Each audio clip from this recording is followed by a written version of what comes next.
Hello students, welcome back to Shiksha competition. और UGC NET की हम यहाँ पर तैयारी कर रहे हैं। हिंदी उपन्यास हमारा सीरीज में हिंदी उपन्यास चल रहा है और आज हमारा ये लास्ट उपन्यास है, धरती धन ना अपना। ठीक है, धरती धन ना अपना। इससे पहले हम सारे उपन्यास पढ़ चुके हैं। अगर आप नए हैं, नहीं पता है, तो प्लेलिस्ट बनी हुई है चैनल पर, आप वहाँ से सारे उपन्यास पढ़ सकते हैं और अपना पेपर पास करने के लिए अच्छी तैयारी आपको करने के लिए मिल जाएगी। ठीक है, तो चलते हैं हम अपने उपन्यास की तरफ, है ना। वैसे भी आपसे कुछ कहने का फ़ायदा तो है नहीं। जिन बच्चों को देखना है वो देखते हैं, अपना फ़ायदा उठा लेते हैं, बाकी किसी का कुछ भला करना नहीं है। डेली मैं बोलती हूँ आप सब्सक्राइब लाइक कर दिया करो, लेकिन किसी को लाइक ही नहीं करना है। चलो कोई नहीं, आप पढ़ते रहो। ठीक है, तो यहाँ पे हम चलते हैं। ये जो उपन्यास है धरती धन नापना, ये 1972 ईस्वी में प्रकाशित हुआ था।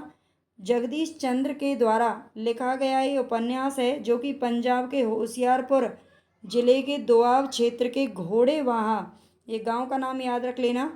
ये होशियारपुर पंजाब का ही गांव है, ये भी घोड़ेवाहा।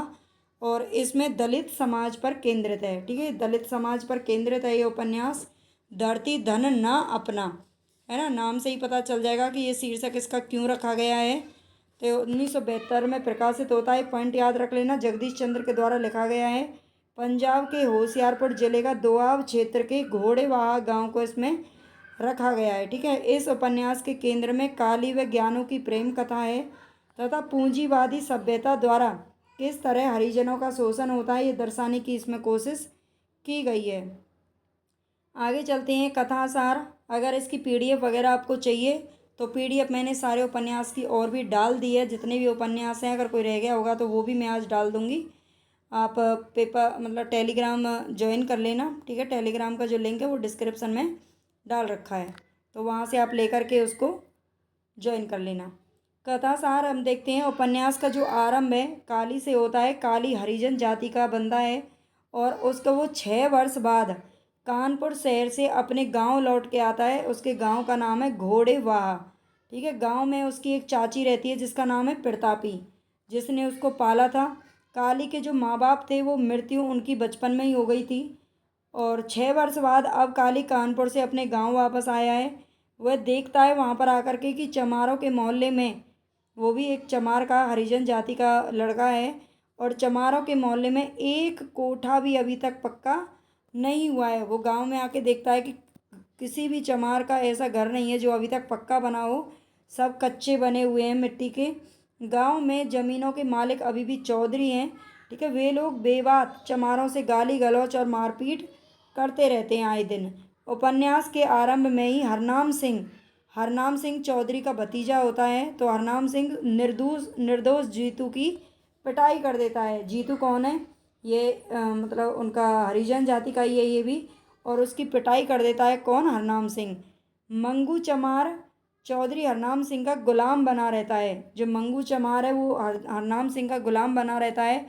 जबकि मंगू चमार की जो बहन है ज्ञानो, उसकी बहन का नाम है ज्ञानो, ये चौधरी के अन्याय का विरोध करती है। ठीक है, कालीदास मतलब वही काली जो कानपुर से वापस आता है, वह अपने कच्चे मकान को गिरा करके पक्का मकान बनाना चाहता है। लेकिन उसे छज्जू शाह बताता है कि जहाँ पर दलित लोग रह रहे हैं वह ज़मीन उनकी नहीं है, वह सामलात ज़मीन है। ठीक है, वो उसको बताता है कि वह ज़मीन अपनी नहीं है, वह सामलात ज़मीन है, अर्थात वे लोग उस पर केवल रह सकते हैं, पक्का मकान नहीं बनवा सकते। तो छज्जू साहब बताता है उसको ये बात ध्यान रखना। काली को अपना घर पक्का बनवाते देखकर चौधरी लोग दलितों को आपस में ही लड़वा देते हैं। ठीक है, लड़वा देते हैं मतलब दलितों को आपस में ही उन पर, कहते हैं ना जैसे अंग्रेजों ने नीति अपनाई थी फूट डालो राज करो की, वैसे ही ये अपने यहाँ पर यही नीति अपनाते हैं और दलितों को आपस में लड़ा देते हैं। मंगू और काली के बीच में लड़ाई हो जाती है। इसी दौरान काली का ज्ञानों के साथ प्रेम भी बढ़ने लगता है। ठीक है, इसी दौरान क्या होता है, काली का ज्ञानों के साथ प्रेम भी बढ़ने लगता है। जो एक साइड में जो चल रहा है वो चलता है, लेकिन जो प्रेम ऐसी चीज़ है, अगर वो एक बार पनप गया ना, हल्की सी भी चिंगारी उसको लग गई तो वो आग बनता ही चला जाता है, चाहे भले ही साइड में और ज़िंदगी में उथल पुथल कुछ भी मच रही हो। तो ये प्रेम उसका बढ़ने लगता है। काली को पक्का मकान बनवाते देखकर छज्जू शाह मिस्त्री आदि सभी लोग उसे चमार कहकर छुआछूत का व्यवहार करते। मैं उस प्रेम की ही बात नहीं कर रही हूँ जो केवल आजकल जो इसका इतना ज़्यादा मतलब उसको इतना दुरुपयोग किया जा रहा है उस प्रेम के नाम पर। मैं उस प्रेम की बात नहीं कर रही हूँ। प्रेम ऐसी चीज़ है, माँ बेटे का भी हो सकता है, माँ बाप का भी हो सकता है, या पति पत्नी का भी हो सकता है, किसी का भी हो सकता है। ठीक है, प्रेम जिसके लिए होता है ना वो हमेशा बढ़ता ही रहता है, वो कभी भी कम या ख़त्म नहीं होता। तो काली को पक्का मकान बनवाते देखकर छज्जू साहब मिस्त्री आदि सभी लोगों से चमार कहकर छुआछूत का व्यवहार करते हैं। इसी छुआछूत से बचने के लिए नंद सिंह इसमें एक पात्र है, वो पहले सिक्क बन जाता है। वो ये सोचता है कि अगर मैं चमार बना रहूँगा तो ये लोग छुआछूत करेंगे, और छुआछूत से बचने के लिए वो क्या करता है, पहले सिख धर्म को अपना लेता है और फिर बाद में ईसाई बन जाता है बेचारा। लेकिन उसके साथ फिर भी वैसा ही व्यवहार होता है, क्योंकि आप जानते ही हैं जातिवाद में किस तरह के व्यवहार होते हैं। कॉमरेड बिशन दास छुआछूत के व्यवहार को रोकने का प्रयास करता है। कौन रोकने का प्रयास करता है, इंपॉर्टेंट पॉइंट है, याद रख लेना। कॉमरेड बिशन दास छुआछूत के व्यवहार को रोकने का प्रयास करता है।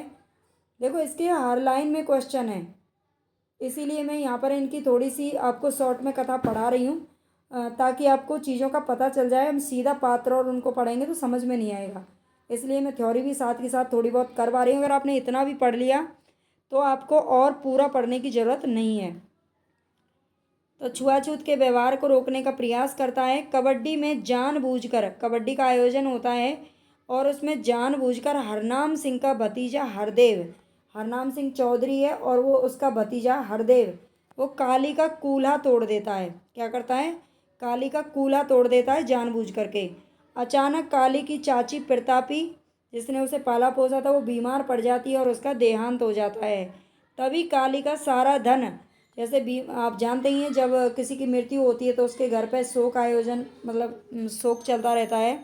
तो जब शोक मनाने आई थी उसकी एक पड़ोसन, और वो उसके धन और उसकी चाची ने जो भी गहने बनवाए थे वो उनको चुरा ले जाती है। ठीक है, ये भी ध्यान रख लेना। वह चाची की मृत्यु पर शोक जताने आई थी, लो बताओ, है ना। काली फिर से घास खोदने और लालू पहलवान के यहाँ मजदूरी करने पर मजबूर हो जाता है। काली किसके यहाँ पर मजदूरी करता है, तो लालू पहलवान के यहाँ पर करता है। एक बार गांव में बाढ़ आ जाती है तो उसका मुकाबला चमार और चौधरी मिलकर करते हैं, करनी पड़ेगी, है ना, नहीं तो गांव डूब जाएगा, चौधरी चमार कोई नहीं बचेगा। इसलिए दोनों मिलकर के इसका क्या करते हैं, मुकाबला करते हैं। लेकिन चमार लोग बेगारी करने से मना कर देते हैं। इससे चमारों का सामाजिक बहिष्कार किया जाता है। अंत में 15 दिन तक बच्चों को भूख से बिलखते देखकर चमारों का साहस जवाब दे जाता है। अंत में क्या होता है, बेगारी करने से वो मना कर देते हैं और 15 दिन तक उन्हें कोई काम नहीं मिलता। लेकिन जब उनके बच्चे भूख से बिलखते उनको देख करके, उनका कहते हैं ना माँ बाप अपने बच्चे के लिए कुछ भी कर सकता है, तो उनका जो साहस है वो जवाब दे जाता है और वे चौधरी की शर्तों को मान लेने के लिए मजबूर हो जाते हैं। ठीक है, दोनों पक्ष संघर्ष को व्यर्थ समझकर आधे दिन की दिहाड़ी पर समझौता कर लेते हैं। ठीक है, आधे दिन मतलब पूरा दिन उन्हें काम करना पड़ेगा और आधे दिन का उनको क्या मिल जाएगा, पैसा। उपन्यास का अंत काली के प्रेम की त्रासदी से होता है, ये ध्यान रख लेना। उपन्यास का अंत कहाँ से होता है, तो शुरुआत होती है जब वो गांव लौट करके आता है और अंत होता है उसकी प्रेम की त्रासदी से, जहाँ पर ज्ञानो गर्भवती हो जाती है और काली का कोई नहीं होने के कारण उसका उससे विवाह नहीं किया जाता।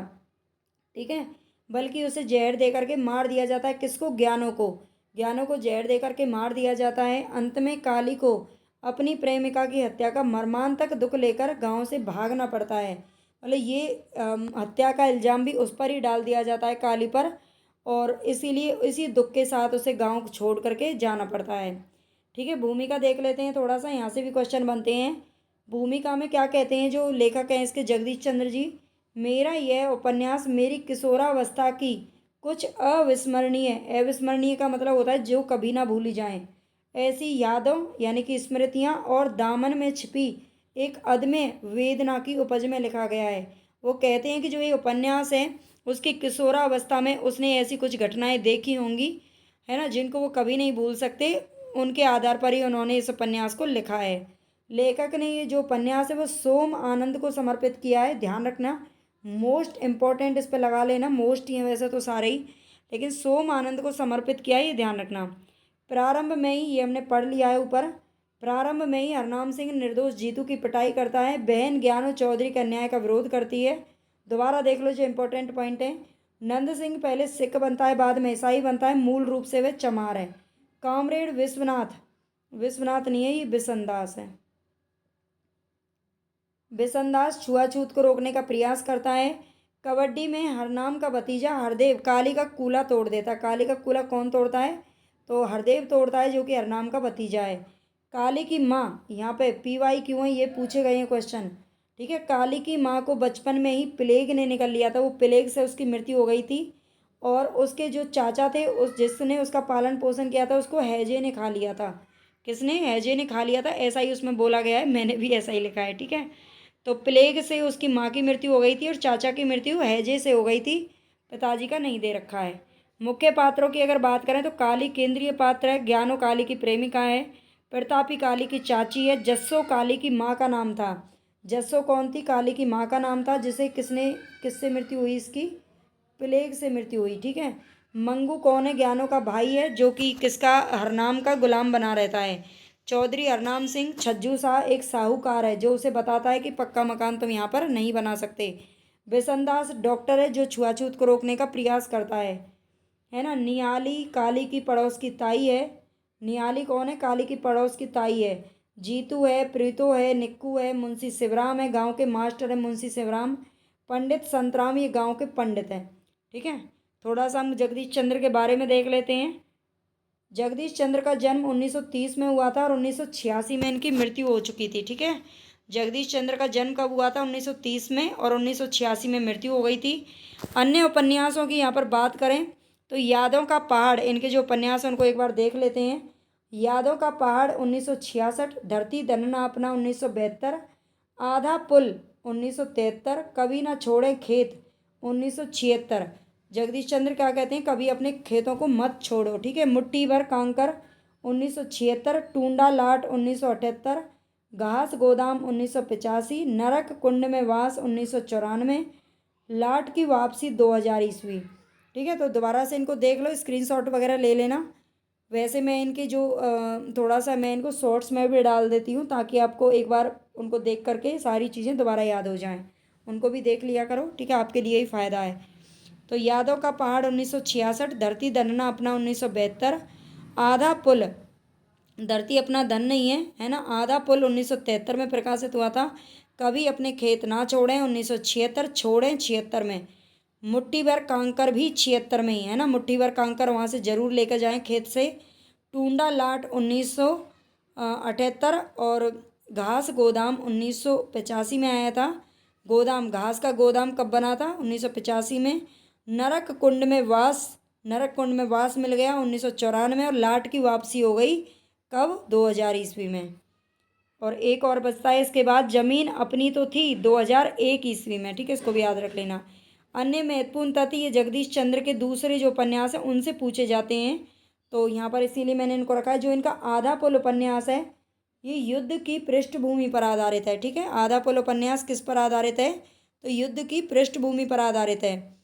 मुट्ठी भर कांकर विभाजन के पश्चात पंजाबी शरणार्थियों के सैलाब से दिल्ली के आसपास जाट किसानों के बेघर होने की त्रासदी है इसमें। जो मुट्ठी भर कांकर है, इसमें क्या है? कभी खेत ना छोड़ें, ये भी 76 में है, और मुट्ठी भर कांकर ये भी 76 में ही है। तो विभाजन के पश्चात, विभाजन का तो मतलब आप समझ ही रहे होंगे, जब 1947 में हमारे देश का बंटवारा हुआ था, उसके विभाजन की बात हो रही है। पंजाबी शरणार्थियों के सैलाब से दिल्ली के आसपास जाट किसानों के बेघर होने की त्रासदी इसमें दिखाई गई है। टुंडा लाट, टुंडा लाट में सेवा में अस्थायी कमीशन प्राप्त सुनील की प्रेम कहानी का चित्रण है, ठीक है। अस्थायी कमीशन प्राप्त सुनील की प्रेम कहानी का चित्रण है टुंडा लाट में।